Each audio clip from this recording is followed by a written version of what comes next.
and again, this is multiple studies at this point, in extremely well-controlled environments, we can state conclusively, confidently, people who adopt a diet that puts their insulin very low have higher metabolic rates. That's good news, because one of the most tedious ways of living a life is counting every stinking calorie. Welcome to the Fat Emperor podcast. I'm your host, Ivor Cummins. We're supported by the Irish Heart Disease Awareness Charity, which advocates a simple CT scan to reveal your CAC score. So, know your score and take action to prevent that premature heart attack. Everything you need to know will be right here. Ben Bikman, great to see you again here in Denver. Good to see you, brother. Yeah, and you are the master of insulin, glucagon, mitochondria, and so many more things. Yeah. So I thought today, for the people listening, we could go through some of your insights from the past couple of years on the white and brown fat, insulin's action, glucagon, and mitochondrial health, and how that ties into things, maybe at a high level, so that everyone can grasp the importance of this topic. Yeah, my background is classically focused on insulin. I'm an insulin guy, I guess, if I had to have one, to sum it up in one word, but I also have a great deal of mitochondrial background. And the mitochondria are relevant today because the main things that people are concerned with, well, among many of them, obesity and diabetes. And at their core, those are metabolic disorders. And insofar as the hormone insulin is what drives the metabolic car, insulin is very relevant in this same conversation. What I mean by that is insulin is what dictates energy use in the body. And so over the last few years, 2 years in particular, much of the research in my laboratory has focused on how insulin affects the degree to which the mitochondria are using energy. And as most people know or will remember, the mitochondria are what we often call the powerhouse of the cell, where that is the part within the cell that is responsible for mostly taking in fuel in the form of fat and carbohydrate, and then producing stuff the cell needs. In other words, breaking down energy to give the cell what it needs to do, whatever it needs to do. Insulin drives that general process where if insulin is really high, it slows down the rate at which the mitochondria are using energy. If insulin is low, it allows the mitochondria to be a little more spendthrifty or more liberal with how it's using energy. I submit that matters to the average person who's struggling with their weight, because if a person can adhere to a diet that helps keep insulin in control, that will create an overall shift in metabolic function in such a way that the body is now just wasting energy a little more readily than it was before. And that gets into what you'd mentioned in the introduction, the differences between white adipose or white fat and brown fat. And briefly, all humans have some mostly white fat. Most of what we consider body fat is very white in color. If you pulled out a little piece, which we do, you'd see that it's quite white. In contrast, we all have a little bit of what's called brown fat. It's brown because it has so much mitochondria in it. It actually gives it this darker reddish brown color. Not only does the brown fat have more mitochondria, these mitochondria are what we call uncoupled. In other words, they will very readily use energy for no good reason. It's just burning through energy just to create heat. And so that means someone who has more brown fat, or their brown fat is more active, has a demonstrably higher metabolic rate. And because brown fat mostly uses glucose, then you're dumping in the glucose, and glucose comes down, and again, it helps keep insulin low, because as glucose goes, generally so will insulin. Now, what we found is that even in people, if you can keep insulin low, that would mean, not to introduce a new character, but I'll just mention it, that would mean ketones are going to be higher. But again, maybe I don't even need to go that far. If insulin is low, what starts to happen is all of the body's, or much of the body's white fat, which is all the fat that we store subcutaneously or just beneath the skin, so the fat that you can pinch and jiggle, that fat starts to act a little more like brown fat because the insulin is low, and so it starts to just be more liberal, or as I said, spendthrifty with its energy. And so it will start to use more energy, not for any good reason. And the sum or the end result of that is it's just wasting energy in the form of heat. And all together, this helps us understand some of the very real human research that is out there. There have been some extremely well-conducted clinical studies that put people onto very tightly controlled diets, and the diets that put that restrict carbohydrates enough, so lower carbohydrate, more protein and fat, and because protein and fat has little to no effect on insulin, by focusing on those parts of the diet, a person who is adopting that kind of diet, lower in carbohydrates, higher in protein and fat, their insulin goes very low. Not dangerously low, but nicely low. These people have higher metabolic rates. And again, this is multiple studies at this point in extremely well-controlled environments. We can state conclusively, confidently, people who adopt a diet that puts their insulin very low have higher metabolic rates. That's good news, because one of the most tedious ways of living a life is counting every stinking calorie. Nobody wants to do that. But that is the base of the conventional low-fat, low-calorie diet. You got to cut your calories. You got to exercise to try to get into a caloric deficit. It's this constant caloric accounting that is just miserable. Nobody enjoys that. But when you know that you have more wiggle room, because insulin is low, you're burning more calories, and this can be upwards of 300 more calories per day in a paper recently published. That lets you have that freedom, where you think, all right, I don't have to be counting my calories. The essence of that kind of diet, which is lower carbohydrate, higher protein, fat, it is eat when you're hungry, don't eat when you're not, and no counting of calories required. And that could be partly derived from this fact that your metabolic rate is simply higher. Yeah, no, and that's a fantastic summary, Ben, I must say. And it also goes some way towards explaining all those trials for weight loss in the past, where the low-carb, high-fat diet, ad lib, where you're allowed to eat what you want, beat the calorie-restricted low-fat diet. And that is one of the factors, is this energy spendthriftiness down at the mitochondrial level. And another, I guess, in fairness, is that the low-carb diet by its nature is more, satiating. So there's another advantage. So there's really lots of advantages. I agree. That's exactly right. The studies that you're mentioning were some of the justification for my lab, asking how could we start to tease out the molecular mechanism to explain that very thing, because so many of the clinical studies available for anyone to read will put people onto two diets. Almost always it's some form of low fat, low calorie, or low carbohydrate, calorie unrestricted. And these people will lose more weight, sometimes double the fat loss, as opposed to the other group that's counting their calories. And yet the laws of thermodynamics must be upheld, and the simple reality is that these people are just running a little hotter, so to speak. They're just burning more. Their engines are a little busier. They're idling at a higher RPM. And so they're just able to get through that fuel a little more readily. But yeah, what ends up happening is, even though they can eat ad libitum, they don't. Well, they do, but they end up just controlling themselves to a level that's surprisingly close to the low-calorie people. They end up just self-regulating, but they're not denying themselves. They're eating as much as they want, and yet they end up just being more satisfied with what they're eating. And the nature of the diet, with lots of healthy fats, is more nutrient dense. So there's lots of other benefits to a healthy low-carb, healthy fats diet that's really nutrient dense and well formulated. Agreed. Yeah, and obesity, of course, is the big thing that everyone's got some vanity, everyone's interested in losing weight. I, of course, work for the Irish Heart Disease Awareness, ihda.ie, and we're much more focused on finding the people at risk for a heart attack who don't realize it using the calcium scan. Right. But the thing is, the parallels are massive. All of the things you do in a dietary sense and in everything you described are all going to contribute hugely to your heart health. And if you have diabetes or undiagnosed diabetes, you're thin outside, fat inside, there are millions of those people. Oh yeah.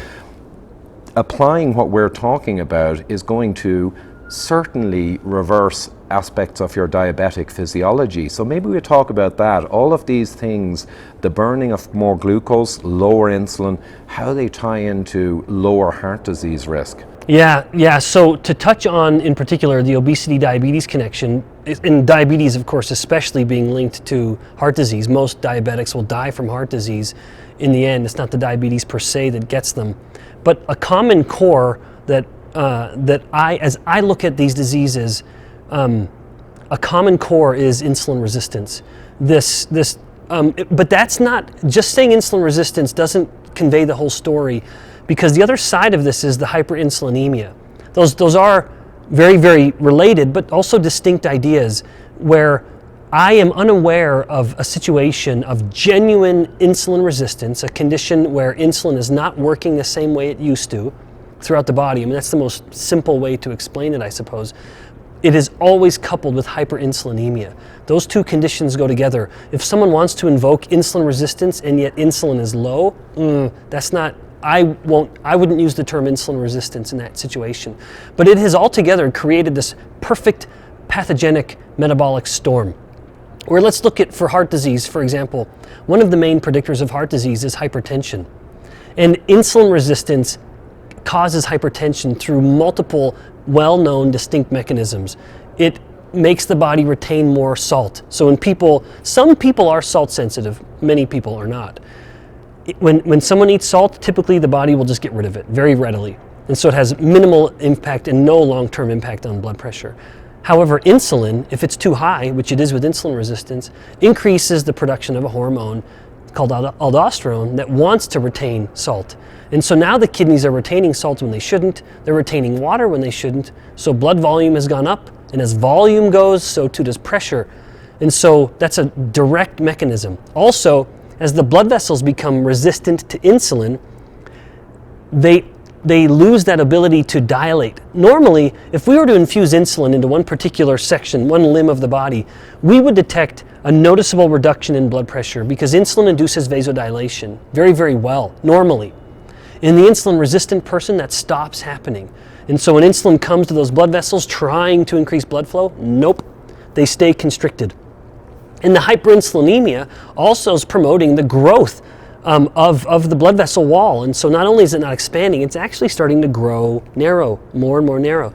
So there are these and more distinct mechanisms just directly linking insulin resistance, which is fundamental to type 2 diabetes. Type 2 diabetes is insulin resistance, and obesity is hyperinsulinemia. And so when we bring the two of those together, we now have, at least in the case of hypertension, which is kind of the low-hanging fruit with heart disease, a direct explanation. And that's why, mind you, in my experience, not clinical, but academic, I see that when people adopt a low-carbohydrate diet, one of the first things they have to do is monitor their blood pressure medication. If they're taking antihypertensive medications, their blood pressure starts to drop so quickly, so dramatically, that they're getting lightheaded all the time. And so one of the first things they need to do is wonder whether their dose needs to be changed. And usually the physician, of course, is the one to help them do that. Yeah, it actually is one of the flags that shows the power of the low-carb diet for heart health and reversing diabetes is blood pressure, which you're absolutely correct. Idiopathic or essential hypertension, where they don't know what the cause is mostly related to hyperinsulinemia. Oh, absolutely. Hugely. Yep, absolutely. So when you go on a low-carb diet, not only does your insulin drop, your blood pressure drops, your cholesterol ratios improve in the vast majority, your GGT and liver enzymes recover and lower. Your weight drops as well, but that's a nice side effect. Yeah, and that should be always viewed as a side effect, right? I mean, unfortunately, like you'd said earlier, because we're all so ego-driven, people focus so heavily on just the body fat angle. But that really ought to just be a symptom of a change that's generally going in the right direction, like you said. So people will be losing weight. Yep, that's good. But know that means the body's becoming more insulin sensitive, insulin's coming down, and there are a host of beneficial things happening, like the liver fat reducing, for example, brain mitochondrial function. We're doing that kind of research right now. Brain mitochondrial function, the neurons actually start to improve the way they're working. And as I alluded to earlier, fat cells begin to pick up their metabolic rate. Muscle cells begin to work a little more efficiently, as I talked about in my talk at this conference. But nevertheless, everything gets better. And it's almost, sometimes when you describe all the benefits of a low carb diet, people kind of are a bit incredulous. Yeah. And it sounds like too good to be true, but for the overwhelming majority of people, and the majority of adult Americans now are now essentially diabetic and at huge risk for heart disease, even if they appear slim. That's right. Because of the hyperinsulinemia, insulin resistance kind of milieu is the problem. They could benefit so massively, but people find it hard to believe that we've gotten the wrong advice for 50 years from all the experts. It's a hard thing to accept for people that it was kind of just the wrong advice and now we've got to change with the science. Yeah. A moment ago you mentioned how so many people are suffering from these consequences of hyperinsulinemia and insulin resistance, and they won't link it to that. It's because I suspect most people that are hearing this, they're inclined to hear this conversation in the context of diabetes. And when people think diabetes, they think glucose or blood sugar. But the great tragedy, of course, is that because of our obsession on looking at diabetes as a glucose disease, this glucose-centric paradigm, we've ignored what you and I would both consider to be the more relevant variable, which is insulin. So by what's been happening behind the scenes in this person's body is that over the years, due to their diet, their insulin is coming up and up and up and up and up. So hyperinsulinemia and insulin resistance. Eventually, but because we don't look at the insulin, this is going unnoticed. All they notice is they're gaining weight, their blood pressure is starting to climb, they have dyslipidemia, all of these consequences of insulin resistance. And they look at them all as very distinct disorders, little knowing that they do have a common core, which is very liberating to know. But nevertheless, they're becoming increasingly insulin resistant. And then because one of insulin's main actions is to keep blood glucose in check, eventually that becomes affected. And so we get to the point where they basically can't make any more insulin.